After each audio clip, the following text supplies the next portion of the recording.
সুবিমল হাজরা নামের বছর 25-এর তরুণ যুবক এলো জহুরবাগ মফস্বলে পোস্ট অফিসের নতুন পিয়ন হিসেবে। তবে সে প্রথম দিন এসেই যেটা বুঝতে পারল তা হলো জহুরবাগ নদী ঘাটে সন্ধ্যার অন্ধকার নামার পর কেউ আর নৌকো নিয়ে যেতে চায় না।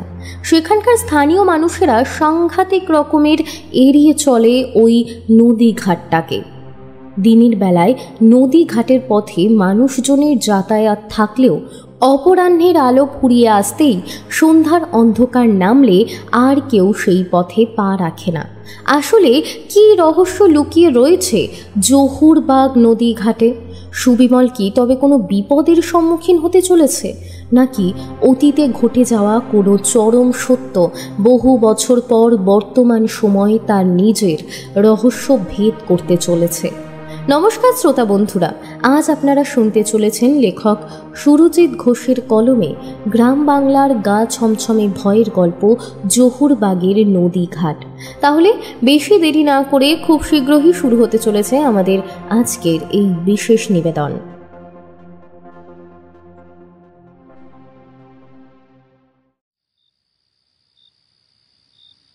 চাচা, জহুরবাগের নদীঘাট যাবেন?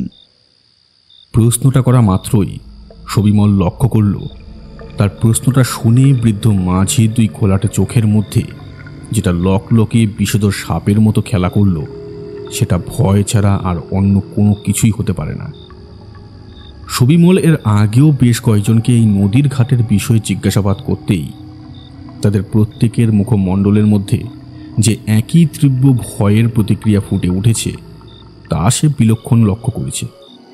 কিন্তু শুধু এটাই বুঝতে পারছে না যে জহুরবাগের নদীর ঘাটে কি এমন রহস্য রয়েছে যার কারণে এই গ্রামের মানুষগুলো, অর্থাৎ এখানকার স্থানীয় মানুষজন এত ভয় পাচ্ছে, জায়গাটাকে রীতিমতো এড়িয়ে চলার চেষ্টা করছে। নৌকার বৃদ্ধ মাঝি দুই হাত মুখের কাছে তুলে বিড়বিড় করে আল্লাহর নামে কী সব যেন বলল। খুব সম্ভবত কোনো একটা মন্ত্র জাতীয় কিছু সে পড়ল। তারপর 3 বার ফু দিয়ে থমথমে গলায় সুবিমলের দিকে তাকিয়ে বলল, তুমি কে বাবা? এখানে এমন সন্ধ্যার সময় কি করছো? আর ওই জহুরবাগের ঘাটেই বা যেতে চাও কেন? আগে চাচা, আমার নাম সুবিমল। আমি বহু দূর থেকেই আসছি। আসলে এখানকার পোস্ট অফিসে আমি কাজ পেয়েছি। আমাকে ওই জহুরবাগে যেতেই হবে, আর জহুরবাগে যেতে গেলে এই নদীটা তো পার করতেই হবে। আমি এর আগেও বেশ কিছু মাঝিকে বললাম যাতে তারা আমায় নদীটা পার করিয়ে ওই ঘাটে পৌঁছে দেয়, কিন্তু তারা আমার কথায় প্রবল আপত্তি জানিয়ে এক প্রকার পালিয়ে গেলই বলতে পারেন। সুবিমল লক্ষ্য করল তার বলা কথাগুলো শুনে বৃদ্ধের মুখটা যেন আরও ফ্যাকাশে হয়ে গেল, একেবারে যাকে বলে ওই রক্তশূন্য ফ্যাকাশে। সুবিমলের কথা শেষ হলে বৃদ্ধ মাঝি খকখক করে কিছুটা কেশে নিজেকে স্বাভাবিক করার চেষ্টা করে জড়ানো গলায় বলে উঠল,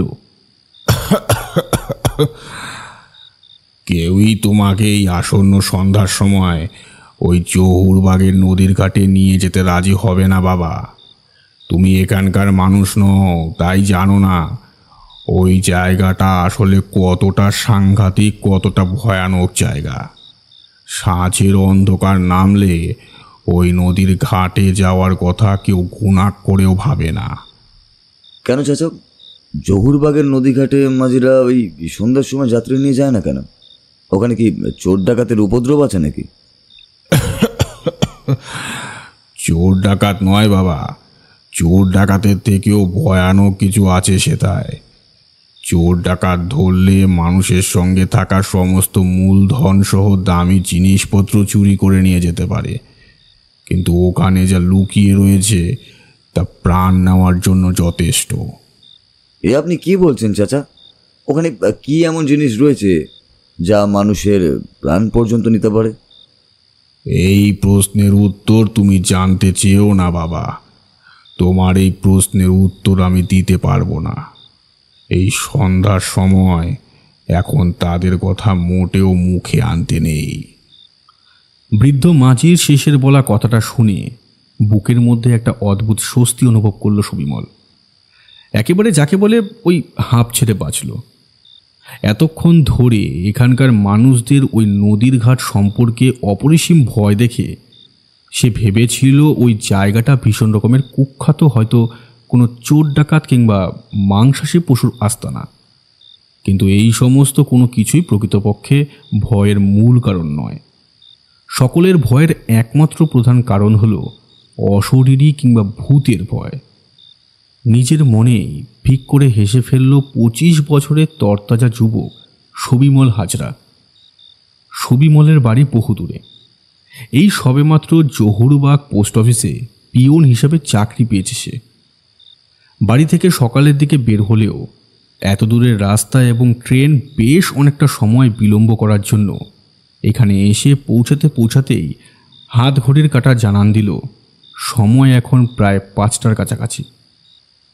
জহুরবাগে পৌঁছাতে হলে এই ছোট নদীটাকে পার করতে হয়, কিন্তু মুশকিলটা হলো এই নদী পারাপারের প্রসঙ্গ উঠতেই নদীর এই পারে যে সমস্ত মাঝিরা তাদের নৌকার ধারে পাশে দাঁড়িয়ে বসে গল্পগুজব করছিল, তাদের সবিমল ওই জহুরবাগ ঘাটে নিয়ে যাওয়ার প্রসঙ্গ তুলতেই তারা কেমন যেন ভয় পেয়ে চলে গেল। কেউ যেন ওর কথা শুনেও শুনতে পেল না, এমন একটা ভাব। জহুরবাগ গ্রাম নয়, ছোটোখাটো একটা মফস্বল গোছের জায়গা। বেশ আধুনিক অঞ্চল বলেই সে শুনেছিল, কিন্তু এমন আধুনিক উন্নত জায়গাতেও যে মানুষের মনের মধ্যে এমন ভ্রান্ত ধারণা, অন্ধবিশ্বাস থাকতে পারে তা তার কল্পনার একেবারে বাইরের এক বিষয়। ভূত, প্রেত, অশরীরী এই সমস্ত কিছুর অস্তিত্ব সবিমলের কাছে শূন্য ছাড়া আর কোনো কিছুই নয়।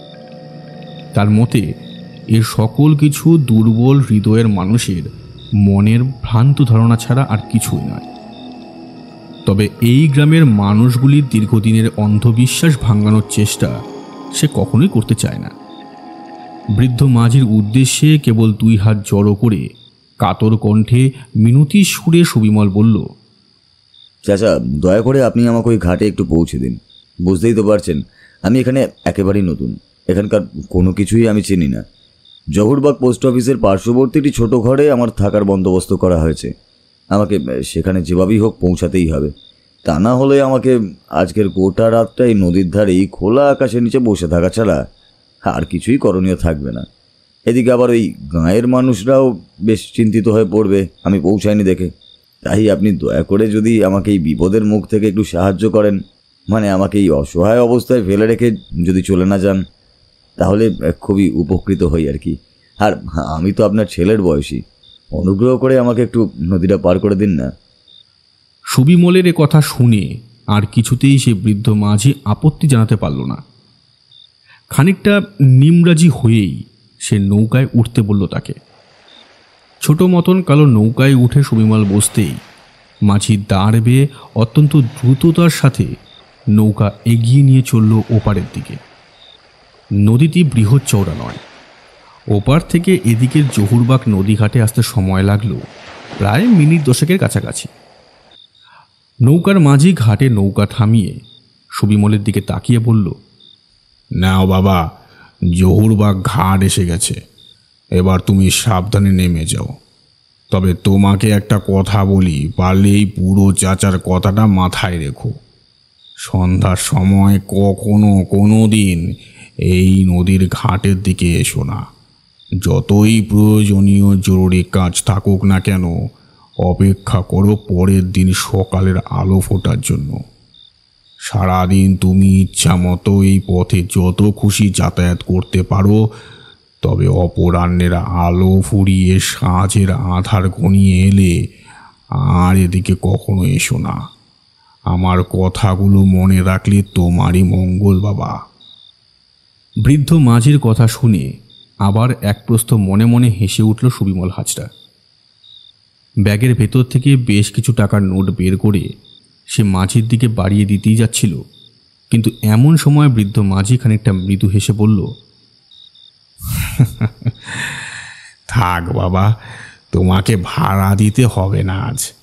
তুমি সাবধানে নৌকা থেকে নামো আর যত তাড়াতাড়ি সম্ভব পা চালিয়ে এই জায়গাটা পেরিয়ে যাও। ওই যে কাঁচা মাটির রাস্তাটা দেখছো, ওই রাস্তা ধরে হেঁটে খানিকটা গেলেই লোকালয় পাবে। হ্যাঁ, সে না হয় আমি নৌকা থেকে নেমে হাঁটছি রাস্তা ধরে, কিন্তু আপনি আপনার পারিশ্রমিকটা নিন। আপনি আমাকে নদী পার করালেন, তাই আপনাকে যে ভাড়া নিতেই হবে। আর সত্যি বলতে আজকে কেউই আমাকে এই ঘাটে নিয়ে আসতে চাইছিল না, সেখানে আপনি একমাত্র যে আমাকে এখানে নিয়ে এলেন, তাই আপনার একটু বেশি পারিশ্রমিকই প্রাপ্য। সব হিসেব কি আর ওই টাকা পয়সা দিয়ে করা যায়? এই যে তুমি বললে তুমি আমার ছেলের বয়সী, তাহলে আমি এই পুরো বাবা হয়ে ছেলের কাছ থেকে কি করে পয়সা নিই বলো দেখি। নিজের সমস্ত ব্যাগপত্র নিয়ে নৌকা থেকে ঘাটে নেমে এলো সুবিমল। বৃদ্ধ মাঝি যতই ভীতু প্রকৃতির মানুষ হন না কেন, তার অন্তরের মধ্যে যতই অন্ধবিশ্বাস দানা পাকিয়ে থাকুক না কেন, মানুষ হিসেবে তিনি বড্ড ভালো। চোখের সামনে মোচার খোসার মতো ছোট্ট নৌকাটা ভাসতে ভাসতে একসময় আবছা কালো অন্ধকারাচ্ছন্ন পরিবেশে নদীর কালো জলের বুকে কোথায় যেন বিন্দু হয়ে মিলিয়ে গেল। জহুরবাগ নদী ঘাটে সম্পূর্ণ একাকী একলা দাঁড়িয়ে চারপাশের প্রতি একবার চোখ বুলিয়ে নিল সুবিমল। জায়গাটা একেবারে ফাঁকা, জনমানবহীন, নির্জন প্রান্তর। নদীর তীরবর্তী অঞ্চল জুড়ে অসংখ্য অগণিত ছোট বড় নানান মাপের বিভিন্ন প্রজাতির গাছপালা বেড়ে উঠেছে অনিয়ন্ত্রিত হারে। যে সরু কাঁচা মাটির পায়ে হাঁটা পথখানি আঁকাবাঁকাভাবে ময়াল সাপের মতো এগিয়ে গিয়েছে সামনের দিকে, তারও দুই ধারে ঘন ঝোপঝাড়ে পরিপূর্ণ। বন্য ঝোপঝাড়ের ভেতর থেকে একটানা ভেসে আসছে ঝিঝি পোকার ডাক। বেশ কিছু জোনাকি পোকা তাদের ক্ষুদ্র মৃদু সোনালি আলোকে সম্বল করে উড়ে বেড়াচ্ছে যত্রতত্র। নিজের সমস্ত ব্যাগপত্র নিয়ে ঘাটের উপরে উঠে আসতে একটা অদ্ভুত শব্দ আচমকা কানে এলো সুবিমলের। নদীর জলে ছলাৎ করে শব্দ হলো। পিছন ফিরে তাকানোর পর কোনো কিছুই দেখতে পেল না সে। তারপর আবার সে হাঁটতে আরম্ভ করতেই যাবে, ঠিক এমন সময় একটা অদ্ভুত বিশ্রী আষ্টে জাতীয় পিটকেল গন্ধ তার নাকে এসে ঠেকল। পুনরায় আবার সে ঘাড় ঘুরিয়ে পেছন পানে তাকালো, আর এবার তাকাতেই যা দেখল তাতে যেন তার নিজের চোখকে নিজেই বিশ্বাস করতে খানিকটা অসুবিধে হলো। সুবিমল দেখল কালো মতো কি যেন একটা অবয়ব নদীর টলটলে কালো জলের মধ্যে থেকে খানিকটা মাথা উঁচু করে মাথা তুলে তার দিকে তাকিয়েছিল। সুবিমল ঘাড় ঘুরিয়ে পেছন ফিরে তাকানো মাত্রই সে হুশ করে জলের তলায় ডুবে গেল। তবে এক সেকেন্ডের জন্য হলেও ছেলেটা স্পষ্ট দেখেছে সেই কালো কুচকুচিয়ে প্রাণীটার চোখ দুটো কি ভীষণ রকমের সাংঘাতিক টকটকে লাল ছিল, যেন একেবারে গনগনে আগুনের উত্তাপ বেরিয়ে আসছিল চোখের মনির মধ্যে থেকে। সুবিমল কিছুতেই বুঝতে পারল না যে প্রাণীটা আসলে কি ছিল। কোনো প্রাণীর চোখের দৃষ্টি এরকম রক্তের মতো লাল হয় তা এর আগে কখনো কোনোদিন দেখেনি সে। বিশেষ কিছু আর ভাবনা চিন্তা না করে দ্রুত পায়ে হাঁটতে হাঁটতে সে নির্জন জনমানব শূন্য নদীর ঘাট ছেড়ে এগিয়ে এলো সুবিমল ক্রমশ লোকালয়ের দিকে। এসো এসো বাবা সুবিমল, এই তোমার আসতে তো দেরি হচ্ছে দেখে সত্যি আমি বড় চিন্তিত হয়ে পড়েছিলাম। তা তোমার আসতে কোনো অসুবিধে হয়নি তো? পোস্ট অফিসের কাছাকাছি এসে পৌঁছাতেই সুবিমল দেখল একজন মোটা সোটা গোছের মধ্যবয়স্ক ভদ্রলোক বিচলিতভাবে দাঁড়িয়ে রয়েছেন সেখানে। চোখে গোল ফ্রেমের চশমা, পরনে ধুতি পাঞ্জাবি। সুবিমলের উদ্দেশ্যে প্রশ্নটা তিনিই করেছেন। সুবিমল জানে এনার নাম পান্নালাল মুখোপাধ্যায়।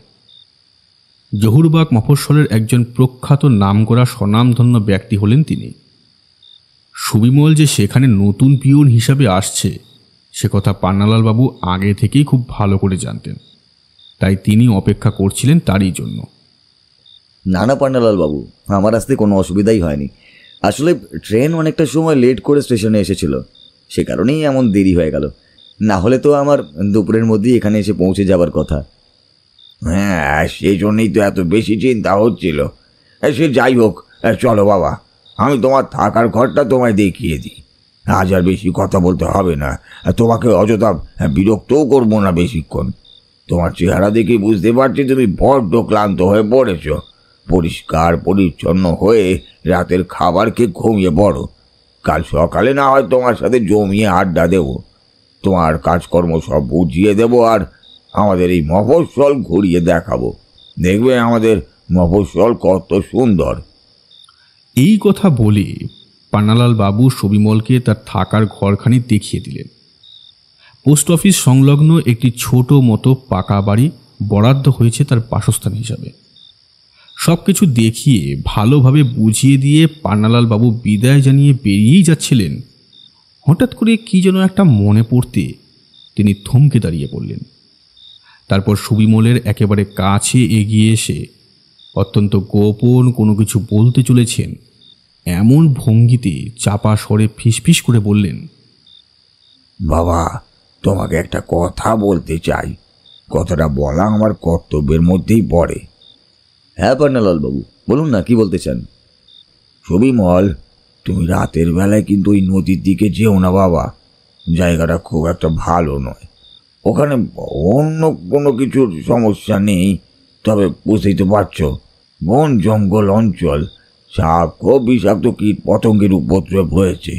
তাই জন্যই রাতের আঁধারে যেতে নিষেধ করলাম।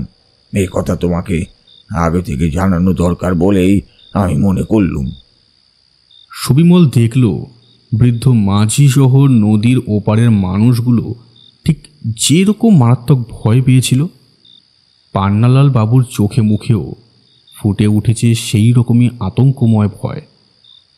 হ্যাঁ, মুখে তিনি সাপ খোপের অজুহাত দিলেন ঠিকই, কিন্তু এই ভয়ের পেছনে প্রধান কারণটি যে আসলে অতৃপ্ত অশরীরী প্রেতাত্মা বিষয়ক তা সুবিমল বিলক্ষণ উপলব্ধি করতে পারল। পান্নালাল বাবু চলে যেতেই ঘরের দরজা বন্ধ করে কল ঘরের মধ্যে প্রবেশ করল সে।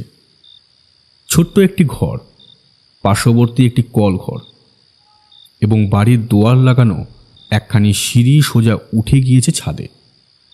রাতের খাবার খেতে খেতে কেবলই তার মাথার মধ্যে পর পর ঘুরছিল একই ঘটনাগুলো। রাতের খাবার শেষ করে সুবিমল উঠে এলো সিঁড়ি বেয়ে ছাদে। খোলা ছাদের কিনারে এসে দাঁড়ালো। আকাশের বুকে কুমড়োর কাটা ফালির মতো এক ফালি বাঁকা চাঁদ উঠেছে। কিছু কিছু নিষ্প্রভ নক্ষত্র শত আলোকবর্ষ দূর হতে মুখ তুলে তাকিয়েছে পৃথিবীর বুকে।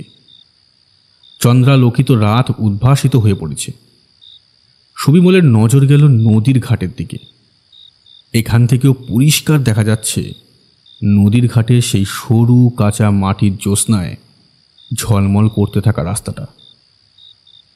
মস্ত বড় বড় গাছগুলো রাতের এমন মায়াবী নৈশ পরিবেশে সহস্র প্রহরীর মতো ঠায় দাঁড়িয়ে রয়েছে।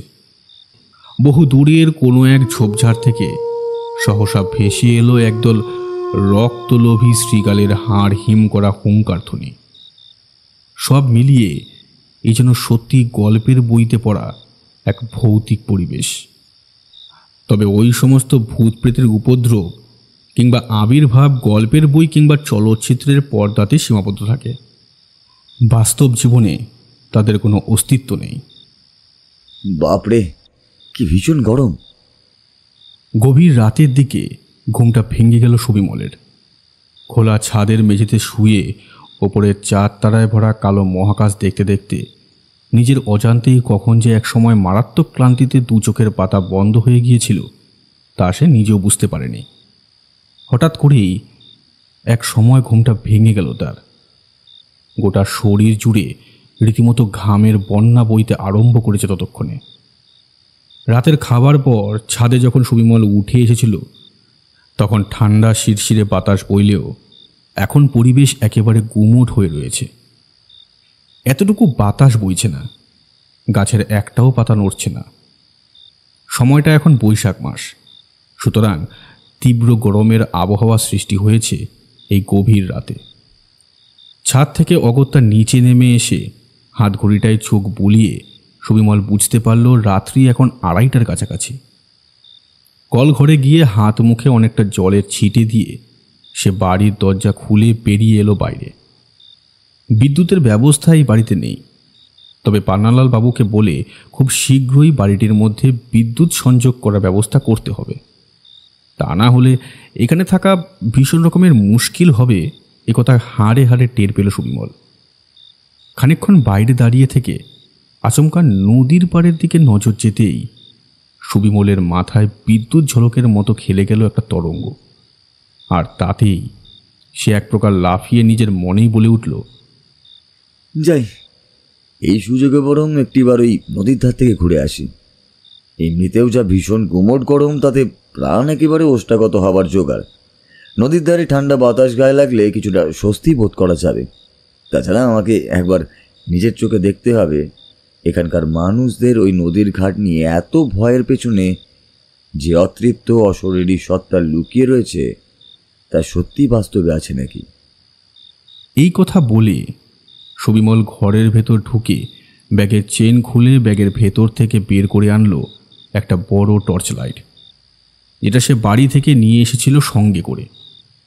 তারপর টর্চ লাইট হাতে নিয়ে একটা মোটা লাঠি তুলে নিয়ে সে হন হন করে এগিয়ে গেল সরু কাঁচা মাটির রাস্তা ধরে ক্রমশ নদীর দিকে।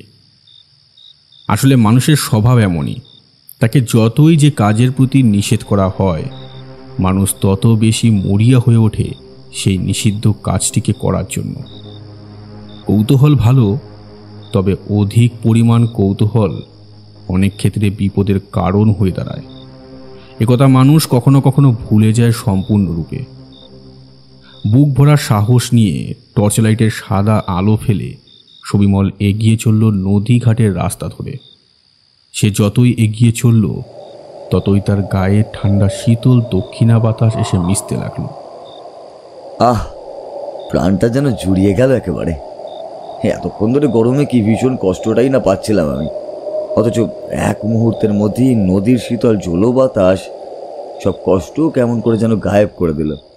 সেরকম হলে আজকে সারা রাত আমি এই নদীর ধারেই কাটিয়ে দেবো। এমনিতেও ঘরে গিয়ে ঘুম হবে বলে তার মনে হচ্ছে না। কাল সকালে পান্নালাল বাবুকে বিদ্যুতের কিছু একটা ব্যবস্থা করার কথা বলতেই হবে। রাস্তার দুই ধারে অবস্থানকারী প্রকাণ্ড সব গাছগুলো রাতের নিকোষ কালো আঁধারে যেন কোনো সাংঘাতিক অশনি আশঙ্কায় মারাত্মক ভয় পেয়ে চুপচাপ নিথরভাবে দাঁড়িয়ে রয়েছে কেবল। গোটা অঞ্চল একেবারে মৃত্যুপুরীর মতো থমথমে নীরবতায় পরিপূর্ণ। সেই নীরবতার পরিমাণ এতটাই বেশি যে কোথাও যদি সামান্য একটা সূচও পড়ে তাহলে কানের কাছে তা যেন একেবারে ঝনঝন করে বেজে উঠবে। সুবিমল দু চোখ ভরে দেখল এই অপূর্ব সুন্দর নৈশ পরিবেশের বাহ্যিক রূপ। একেবারে মন্ত্রমুগ্ধের মতো বিহবল নয়নে জলের দিকে তাকিয়ে থেকে নদীর ঘাটের কিনারে বসে পড়ল। তারপর বিষয়টাকে আরও উপভোগ করার জন্য দুই চোখ বন্ধ করে মনে মনে গুনগুন করে কি যেন একটা হিন্দি গানের লাইন আওড়াতে লাগলো। কিন্তু হঠাৎ করে এই সুন্দর উপভোগ্য পরিবেশের ছন্দপতন ঘটল। দুই চোখের পাতা খুলে নদীর জলের দিকে তাকাতে সে যা দেখল তাতে একেবারে অবাক হয়ে গেল। বিস্ময় ভরা নয়নে নদীর কালো কুচকুচে জলের দিকে তাকিয়ে সুবিমল দেখল ঘাটের একেবারে নিকটে নদীর জলের মধ্যে একাধিক বুদবুদ উঠতে আরম্ভ করেছে, যেন সেখানকার অতল জলরাশির তল থেকে এখনই কিছু একটা মাথাচাড়া দিয়ে উঠে আসবে জলের উপরিভাগে। আসন্ন সন্ধ্যার সময় দেখা সেই দৃশ্যটার কথা আবার তার মাথার মধ্যে খেলে গেল।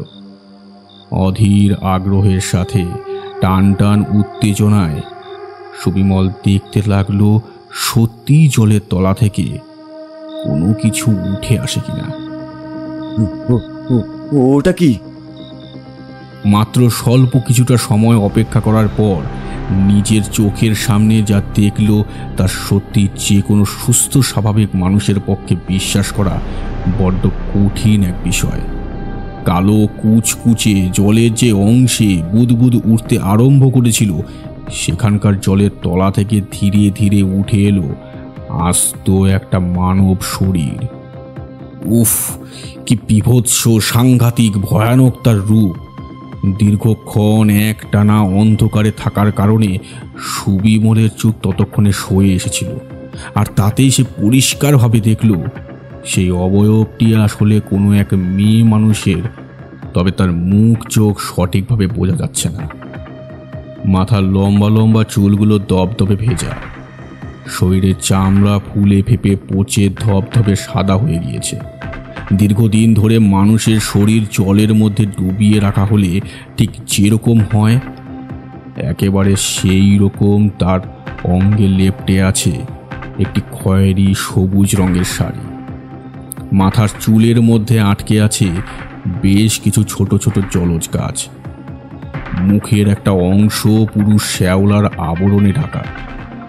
দুটো একটা গেরি গুগলি গড়িয়ে নামছে তার গা বেয়ে। তবে সবচেয়ে ভয়ানক, ভীতপ্রদ, হাড় কাঁপানো যেটা, তা হলো তার দুই চোখ। হ্যাঁ, চোখের কালো অক্ষিকোটরের ভেতরের মণি বলে আদেও কিছু নেই, বরং সেখানে যেন দুটো জ্বলন্ত কাঠ কয়লা রাখা হয়েছে। কালো চোখের অক্ষিকোটরের ভেতর থেকে বেরিয়ে আসছে লাল উজ্জ্বল আলোর জ্যোতি। সুবিমল বুঝতে পারল এই চোখ দুটোই সে দেখেছিল সন্ধ্যার সময়। তার মানে এই অবয়বটি তখন জল থেকে কিছুটা মুখ তুলে তাকে দেখেছিল। মারাত্মক ভয়ে সুবিমলের হাত পায়ে একেবারে থরথর করে কাঁপতে আরম্ভ করলো। দাঁতের দাঁত কপাটি লেগে গেল। বুকের বাম দিকটা হাঁপড়ের মতো ওঠানামা করলো। মনে হলো হৃৎপিণ্ডটা বুঝি এক ধাক্কায় গলার কাছে উঠে চলে আসবে। এত ভয়, এত উত্তেজনা সে এর আগে কখনো কোনোদিন টের পায়নি। জলের মধ্যে থেকে সেই কালো অবয়ব ঘাটের সিঁড়ি বেয়ে ততক্ষণে ধীরে ধীরে উঠতে আরম্ভ করেছে। তার দুই চোখের রক্তের মতো টকটকে লাল দৃষ্টি সম্পূর্ণরূপে নিবদ্ধ রয়েছে সুবিমলের প্রতি। হিংস্র আহত বাঘিনীর মতন সে তাকিয়ে রয়েছে ওর দিকে, যেন এক্ষুনি আক্রমণের উদ্দেশ্যে ঝাঁপিয়ে পড়বে সুবিমলের শরীর লক্ষ্য করে। সুবিমলের গলা পুরোপুরি শুকিয়ে ততক্ষণে কাঠ হয়ে গিয়েছে। এতটুকু কথা বলা কিংবা চিৎকার করার মতো শক্তি তার শরীরে অবশিষ্ট নেই। সুবিমলের এই অবস্থা দেখে নদীর জলরাশি থেকে উঠে আসা সেই রহস্যময়ী অতিলৌকিক নারী মূর্তি ততক্ষণে খল খল করে হাসতে আরম্ভ করেছে। তার হাসি সাক্ষাৎ নরক লোকের পিশাচিনীর মতো। বিকৃতভাবে কর্কশ স্বরে খিলখিল করে মহা আনন্দে অট্টহাসি হেসে চলেছে সে। তার হাসির শব্দে রাতের নৈশ পরিবেশের যাবতীয় নীরবতা মুহূর্তের মধ্যে খান খান হয়ে গেল। সুবিমল ঠাওর করতে পারল চোখের সামনে যেই শরীরটাকে ও দেখছে সেটা আর যাই হোক না কেন কখনোই রক্তে মাংসে গড়া জীবন্ত কোনো শরীর হতেই পারে না। যুগের পর যুগ, কালের পর কাল একটানা কোনো দেহ জলে ডুবে থাকলে তার বোধ হয় এরকম পরিণতি হতে পারে। সুবিমল এটাও বুঝতে পারল যে এখান থেকে তাকে এক্ষুনি পালিয়ে যেতে হবে, তা না হলে চরম বিপদ ঘটে যেতে পারে যে কোনো সময়। বৃদ্ধ মাঝির বলা কথাটা তার মনে পড়ে গেল। এই নদীর ঘাটে রাতের বেলায় এলে নাকি বেঘরে প্রাণ যেতে পারে। সেই মাঝি কেন এই কথা বলেছিল এতক্ষণে তার সত্যি অন্তর থেকে উপলব্ধি করতে পারল সুবিমল। কোনো রকমে বহু কষ্টে ঈশ্বরের নাম নিয়ে শরীরের সমস্ত শক্তি একত্রিত করে শটান উঠে দাঁড়িয়ে প্রাণপণে দৌড় লাগালো সুবিমল। একেবারে দিগবিদিক জ্ঞান শূন্যের মতো দৌড়তে আরম্ভ করল। চলতি পথে আছাড় খেয়ে পড়ল কতবার, কিন্তু থামল না কিছুতেই। তৎক্ষণাৎ উঠে দাঁড়িয়ে আবার ছুটে চলল বাড়ির পানে।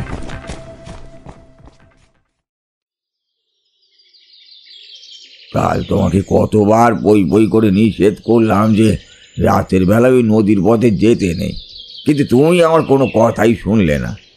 আচ্ছা সুবিমল, ভগবান না করুক যদি কোনো একটা ভালো মন্দ বিপদ ঘটে যেত, তাহলে তখন কি হতো বলো দেখি? ঈশ্বরের অশেষ কৃপা তাই তুমি সুস্থ স্বাভাবিকভাবে ফিরে আসতে পেরেছ। তা না হলে আর সকালে তোমার প্রাণহীন লাশটা নদীর ঘাটেই পড়ে থাকতে দেখা যেত। তুমি জানো না বাবা, ওই নদী ঘাটে এর মধ্যে কত মানুষের লাশ পাওয়া গিয়েছে। কিছু মানুষ এখানকার স্থানীয় লোকজন হলেও বেশিরভাগ বাইরের বেওয়ারিশ লাশ। তাদের এমন অবস্থা করে ছেড়েছে যে সে ওই লাশগুলোকেও শনাক্তকরণ করা পর্যন্তও সম্ভব হয়নি। সেই রাতে সবিমল যে কিভাবে দৌড়তে দৌড়তে পোস্ট অফিসের পার্শ্ববর্তী তার থাকার ঘরটি অবধি এসে পৌঁছেছিল তা শুধুমাত্র সেই জানে, আর জানেন স্বয়ং ঈশ্বর। সারা রাত আর ঘুমোতে পারেনি।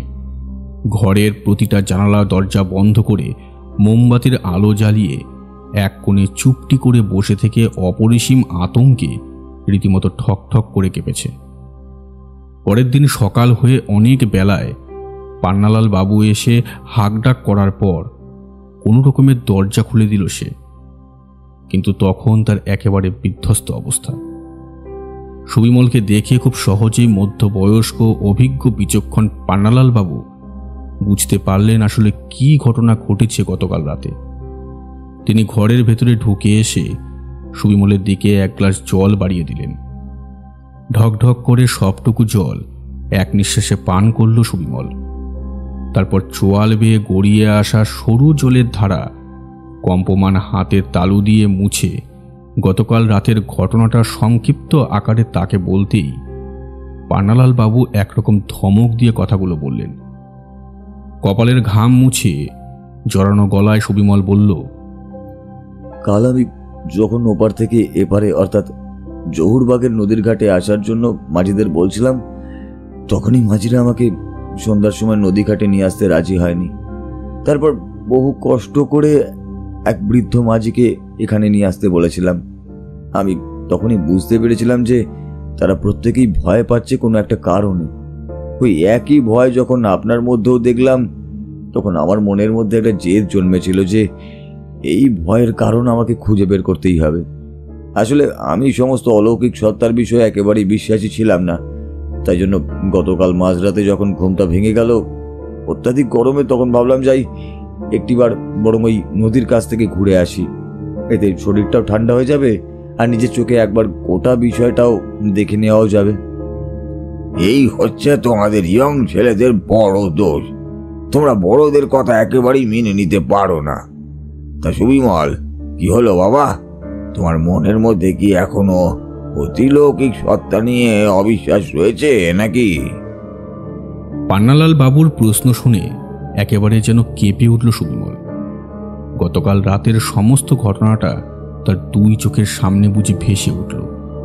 সে তৎক্ষণাৎ জবাবে বলল, না না, একেবারেই না। কাল রাতে আমি নিজের চোখে যে ঘটনা প্রত্যক্ষ করেছি তাতে আর অবিশ্বাসের সামান্যতম কোনো জায়গা নেই। প্রাণটা একেবারে হাতের বাইরে বেরিয়ে গিয়েছিল প্রায়। কেবলমাত্র কোনো রকমে মা বাবার আশীর্বাদে এবং পরমেশ্বরের অশেষ কৃপায় ভাগ্যচক্রে বেঁচে ফিরে এসেছি। আমার মনের মধ্যে আর অতিলৌকিক সত্তা নিয়ে সামান্যতম অবিশ্বাস নেই। তুমি চিন্তা করো না বাবা, আমি যত তাড়াতাড়ি সম্ভব এই ঘরের মধ্যে বিদ্যুৎ সংযোগের ব্যবস্থা করছি। আসলে ভুলটা আমারই। তোমার আসার আগেই ঘরের মধ্যে একটু বিদ্যুতের ব্যবস্থা করে দেওয়া প্রয়োজন ছিল। আসলে প্রতিদিন নানান সমস্ত কাজকর্ম নিয়ে এত ব্যস্ত থাকি যে এই সমস্যাটা একেবারেই মাথা থেকে উড়ে গিয়েছিল। পান্নালাল বাবু, আপনার কাছে আমার একটা অনুরোধ আছে। আপনাকে সে অনুরোধ রাখতেই হবে। অনুরোধ আছে? তা বলো শুনি, কি অনুরোধ আছে তোমার? ওই মেয়েটি কে ছিল পান্নালাল বাবু? আমি ওর বিষয়ে সবটুকু জানতে চাই। কি কারণে আপনাদের জহুরবাগ নদীঘাট অভিশপ্ত হয়ে উঠল সেই ইতিহাস আমাকে দয়া করে বলুন। সুবিমলের এই প্রশ্নে পান্নালাল বাবুর বুক ঠেলে একটা দীর্ঘশ্বাস উঠে এলো। তিনি সুবিমলের দিকে তাকিয়ে উদাস কণ্ঠে বললেন, হ্যাঁ, ওর নাম ছিল শেফালি। ও এখানকারই মেয়ে ছিল। সেই সময় শেফালির মতো সুন্দরী মেয়ে আমাদের গোটা তল্লাটে আর একটিও ছিল না। মেয়ে তো নয়, যেন সাক্ষাৎ স্বর্গের অপ্সরা। আজ থেকে 20 বছর আগে আমাদের নদী ঘাটে জল আনতে গিয়ে পা পিছলে মেয়েটা নদীতে পড়ে গিয়ে জলে ডুবে মারা যায়। ওর শরীরটা যখন জলের মধ্যে ভেসে উঠেছিল তখন ফুলে ফিঁপিয়ে একেবারে যাচ্ছে তাই অবস্থা। তারপর থেকে আমাদের জহুরবাগ নদীঘাট অভিশপ্ত হয়ে উঠল।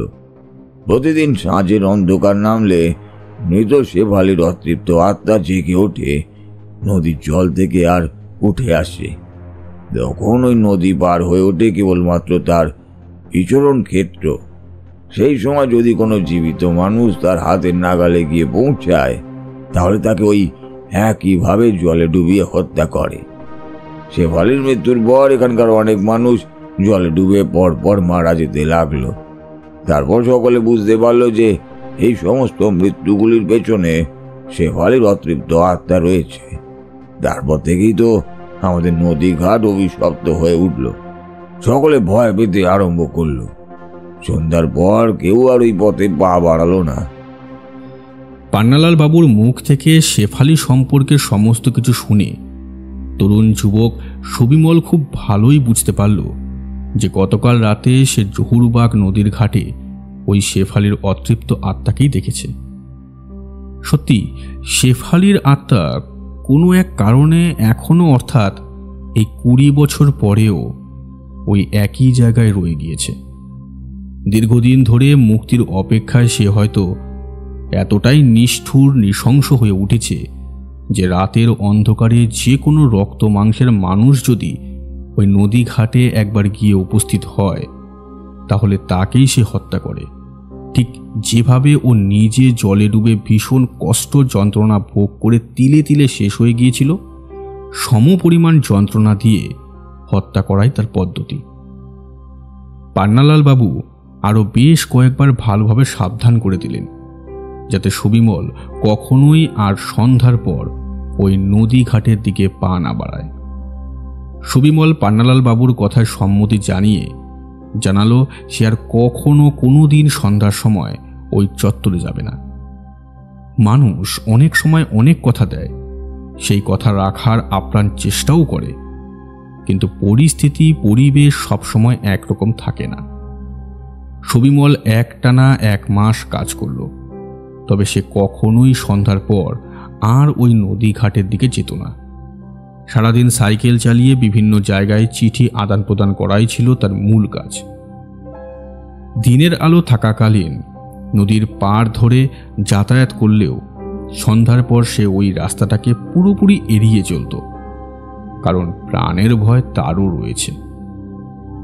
পান্নালাল বাবু অতি সত্বর বিদ্যুতের ব্যবস্থা করে দিল তার থাকার ঘরটিতে। ফলে প্রতি রাতে ঘরের দরজা জানালা ভেতর থেকে ভালোভাবে বন্ধ করে শুয়ে পড়ত সুবিমল। একটানা 1 মাস কাজ করার পর বেতন হাতে পেয়ে সে বাড়িতে এসে 2 দিনের ছুটি কাটিয়ে যখন পুনরায় আবার জহুরবাগে ফিরে এলো, গন্ডগোলটা হলো ঠিক তখন। রাস্তাঘাটের অত্যাধিক যানজট ও ট্রেন অতিরিক্ত বিলম্ব করার কারণে জহুরবাগ নদী ঘাটে এসে পৌঁছাতেই দিনের আলো ফুরিয়ে ততক্ষণে সন্ধ্যার গাঢ় অন্ধকার গ্রাস করেছে সমগ্র নদীর 2 প্রান্ত। বহু কষ্টে একটি মাঝিকে বেশি পরিমাণ অর্থ দিয়ে সে যখন জহুরবাগ নদী ঘাটে নামল তখন রীতিমতো চারপাশ কালো হয়ে এসেছে। নৌকার মাঝি কোনো রকমে তাকে হাঁটু জলে নামিয়ে দিয়ে এক প্রকার দৌড়ে নৌকার দাঁড় বেয়ে চলে গেল ওপারের দিকে। তার নৌকা চালানোর ভাবখানা এমন যেন সে কোনো অলিম্পিক প্রতিযোগিতায় নেমেছে। আর সত্যি সত্যি যদি কোনো প্রতিযোগিতা হতো তাহলে আজকের এই নৌকা চালক মাঝিটিই বোধহয় প্রথম হতো, কারণ এতটাই জোরে সে নৌকা চালিয়ে অন্যদিকে চলে গেল। নদীর টলটলে শীতল জল পায়ে স্পর্শ করতেই তৎক্ষণাৎ একটা ঠান্ডা কনকনে শীতল শিরশিরে অনুভূতি যেন তার পা বেয়ে সরীসৃপ প্রাণীর মতো ক্রমশ সরসর করে উঠে এলো শরীরের ওপরিভাগে। হাতে ব্যাগপত্র নিয়ে জলের বুকে অত্যন্ত সাবধানে ছলাৎ ছলাৎ শব্দ তুলে সে উঠে এলো ঘাটে। সুবিমলের গলগণ্ড 2 বার উপর নিচ ওঠানামা করল। একটা শুকনো ঢোক গিলে চারপাশের প্রতি একবার দৃষ্টি বুলিয়ে নিয়ে সে চাপা সরে নিজের মনেই বলল, হে ভগবান, আজকেও এমন সন্ধ্যার অন্ধকার হয়ে গেল। না জানি সে ভয়ানক বিপদের হাত থেকে রেহাই পাবো কিভাবে। সন্ধ্যার অন্ধকার নামা মানে তো তার জেগে ওঠার সময়। হায় ঈশ্বর, সে যদি একবার জেগে ওঠে আর আমায় যদি দেখতে পায় তাহলে তো আর রক্ষে নেই। আমি মনে মনে নিজের কাছে প্রতিজ্ঞা করেছিলাম যে এই নদীর ঘাটে আর কখনো কোনোদিনও জীবনে সন্ধ্যার পর এসে উপস্থিত হব না। কিন্তু আজ আমার ভাগ্য আমার সাথে চরম পরিহাস করলো। সেই কোন কাক ভরে বাড়ি থেকে বেরিয়েছি, অথচ এখানে আস্তে আস্তে যে এমন সন্ধ্যা ঘনিয়ে যাবে তা কেই বা জানতো। পথে এত ট্রাফিক যে আমার ট্রেনটা এত বেশি লেট করলো যে সব সময়ের হিসেব একেবারে ওলট পালট হয়ে গেল। ঈশ্বর, তোমার কাছে আমার একটাই অনুরোধ, এই নদীর পথটুকু তুমি আমাকে ভালোই ভালোই পার করে দাও। আমার যেন কোনো বিপদ আপদ না হয়। আমায় রক্ষা করো ভগবান, আমায় রক্ষা করো। ভগবানের কাছে প্রার্থনা জানিয়ে সুবিমল নদীর জল থেকে উঠে এলো শান বাঁধানো ঘাটে। কিন্তু সিঁড়িতে পা রাখা মাত্রই তার মনে হলো সে যেন সাক্ষাৎ বরফের ওপর পা রেখেছে। এতটাই তীব্র ঠান্ডা শান বাঁধানো ঘাটের সিঁড়ি। নদীর ধারে মাথা উঁচু করে দাঁড়িয়ে থাকা প্রকাণ্ড এক একটি বনস্পতির দল যেন সাক্ষাৎ অশরীরী। তারা যেন প্রেত জনির এক একটি অতৃপ্ত আত্মা, যারা এমন সাঁঝের অন্ধকারে পৃথিবী ডুবে গেলে সরাসরি উঠে এসেছে প্রেতপুরী থেকে। একটি গাছের পাতাও বর্তমানে নড়ছে না। পরিবেশ একেবারে দম বন্ধ করা থমথমে। হাতের ব্যাগপত্রগুলো নিয়ে হন হন করে হাঁটতে আরম্ভ করল সুবিমল। মুখে বিড়বিড় করে রাম নাম জপ করতে লাগলো। হঠাৎ করেই তার নজর গেল পার্শ্ববর্তী একটি গাছের দিকে, আর তাতেই আর চোখে সে যা দেখতে পেল তা যথেষ্ট ছিল যে কোনো মানুষের হৃদস্পন্দনের গতি চিরতরের মতো বন্ধ করে দেওয়ার জন্য। গাছের একটি বিশাল বড় মগডালের মধ্যে থেকে সম্পূর্ণ উল্টো হয়ে বাদুড়ের মতো ঝুলে আছে একটি কালো কুচকুচে মনুষ্য আকৃতির ছায়ামূর্তি। তার মাথা ভিজে ডবডবের চুল থেকে টপ টপ শব্দে চুইয়ে পড়ছে জলের ফোঁটা। তার দুই চোখ গরম চা ফলের মতো টকটকে গাঢ় লাল। ক্যাচ ক্যাচ শব্দে মনের আনন্দে সে দোল খাচ্ছে। আর কিছু দেখার অবকাশ ছিল না সুবিমলের। একরকম চিৎকার করে হাতের যাবতীয় ব্যাগপত্র ছুঁড়ে ফেলে সে দৌড় লাগালো প্রাণপণে। পেছন থেকে কেবলমাত্র শুনতে পেল একটা খিলখিলে ঋণ ঋণে মেয়েলি কণ্ঠের অট্টহাসির শব্দ। এক দৌড়ে ঘরের মধ্যে প্রবেশ করে দড়াম শব্দে দরজাখানা বন্ধ করে দিল। তখনও তার বুকটা হাঁপড়ের মতো ওঠানামা করছে, যেন বুকের বাম পাশে একসাথে 100টা ঘোড়া টকবক শব্দে দৌড়ানো শুরু করেছে। এক গ্লাস জল খানিকটা সময় পর খেয়ে কিছুটা ধাতস্থ হলো সুবিমল।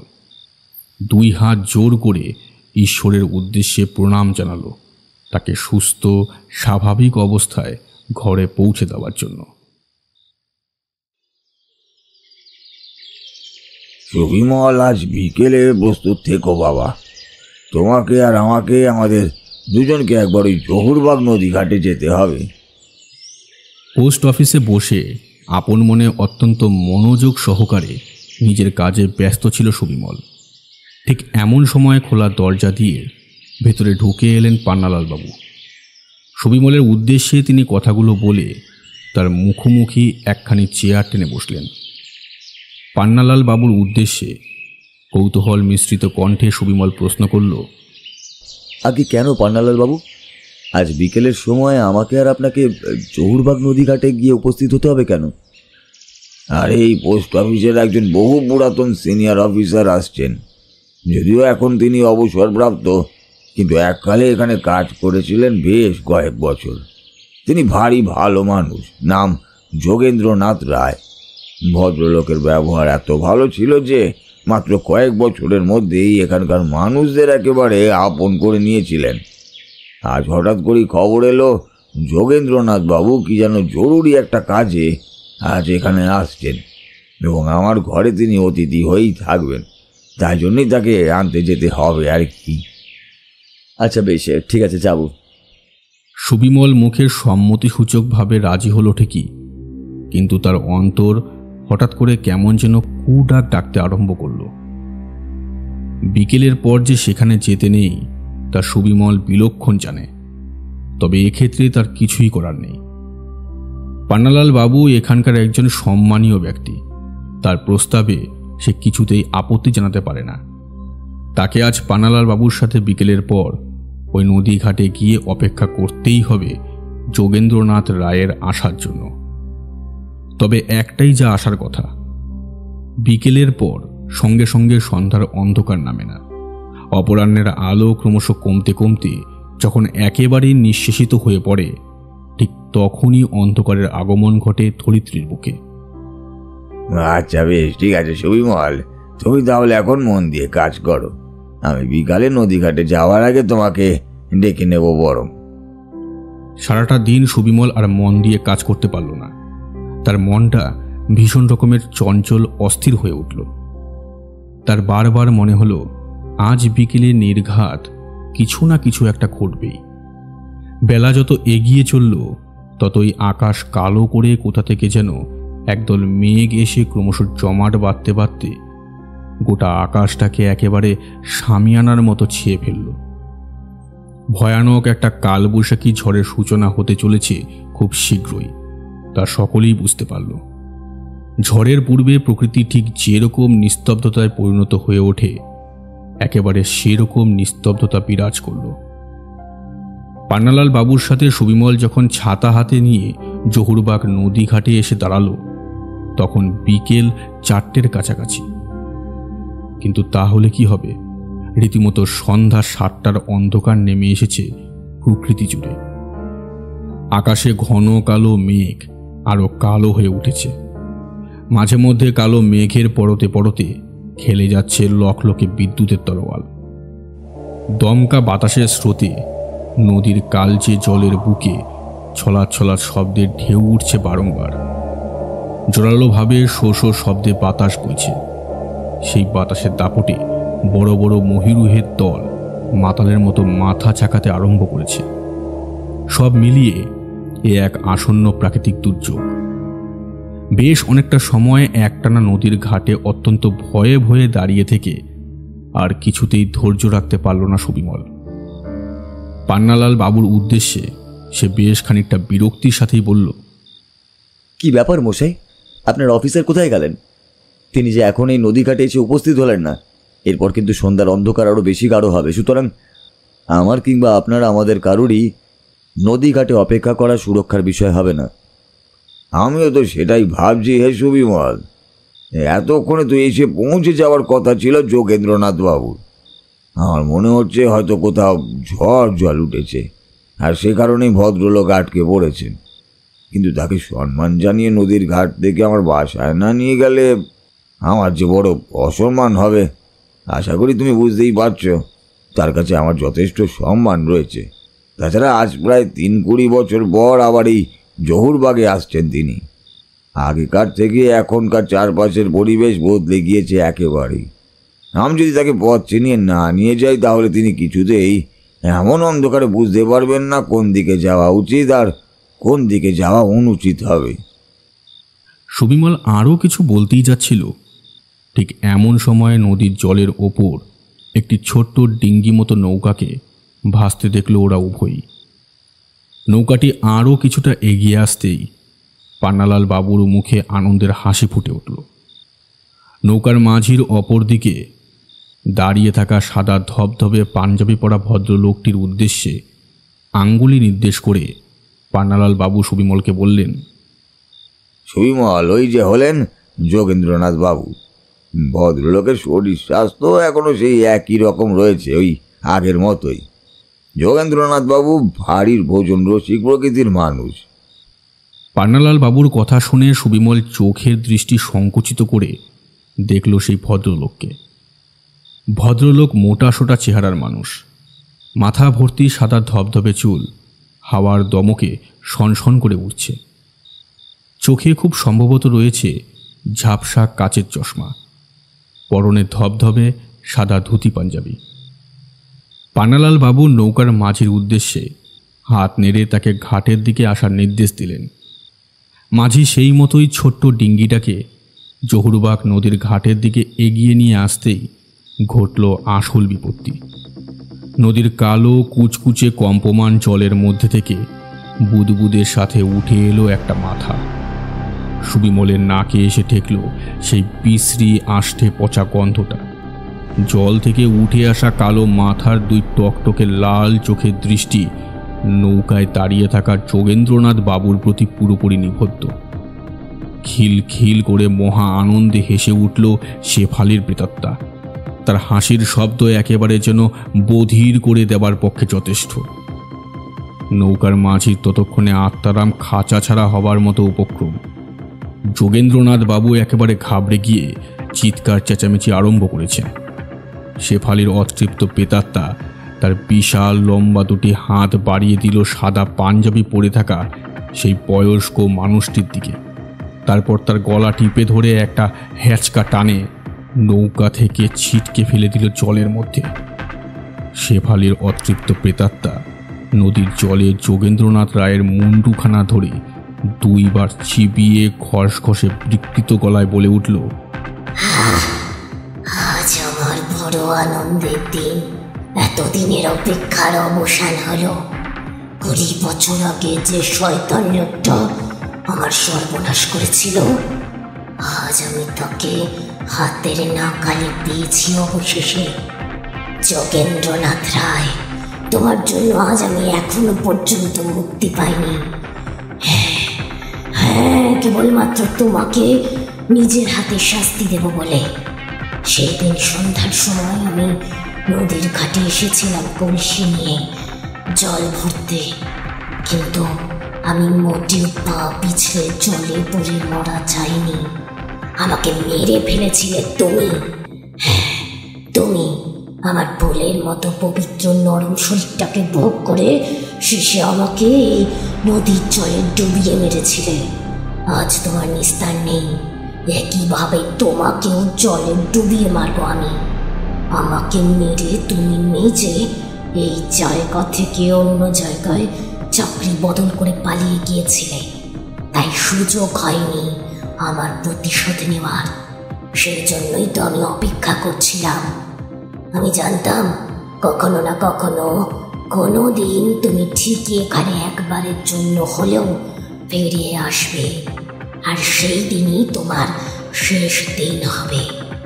আজ আমার সকল অপেক্ষার অবসান হলো। তোমার ভাগ্যই তোমাকে এখানে টেনে এনেছে 20 বছর পর। আজ আমি তোমাকে মেরে দিয়ে মুক্তি লাভ করব। আমি কতজনকে বোঝানোর চেষ্টা করেছি যে যোগেন্দ্রনাথ রায় আসলে একটা মানুষরূপী নরকের শয়তান, কিন্তু এই জীবিত মানুষগুলো আমাকে দেখে এতটাই ভয় পায় যে আমায় কোনো কথা বলার সুযোগই দেয় না। তাই আমি ওদের মেরে ফেলেছি প্রবল ক্রোধে। আজ কেউ তোমাকে বাঁচাতে পারবে না আমার হাত থেকে। এই কথা বলে খিলখিল করে হেসে উঠল শেফালির অতৃপ্ত প্রেতাত্মা।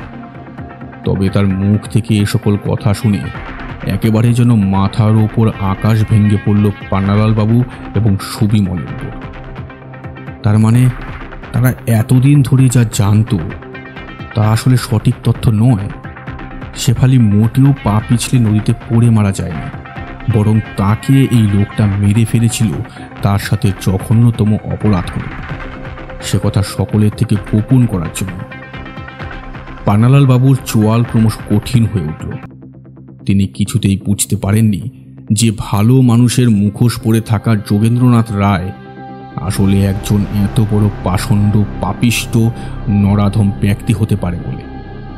নৌকার মাঝি ততক্ষণে বহু দূরে নৌকা ভাসিয়ে মিলিয়ে গিয়েছে অন্ধকারের সাথে। নদীর কালো জলের বুকে শেফালির অতৃপ্ত প্রেতাত্মা টেনে নিয়ে চলল যোগেন্দ্রনাথের দেহ। কালো জলের মধ্যে মিশে যেতে লাগল তরতাজা রক্তের ধারা।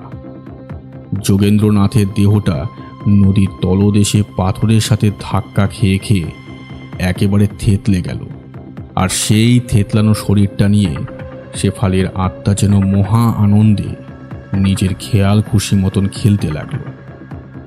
পান্নালাল বাবু এবং সুবিমল দৌড়ে এসে সকলকে বলল আসল ঘটনার বিষয়।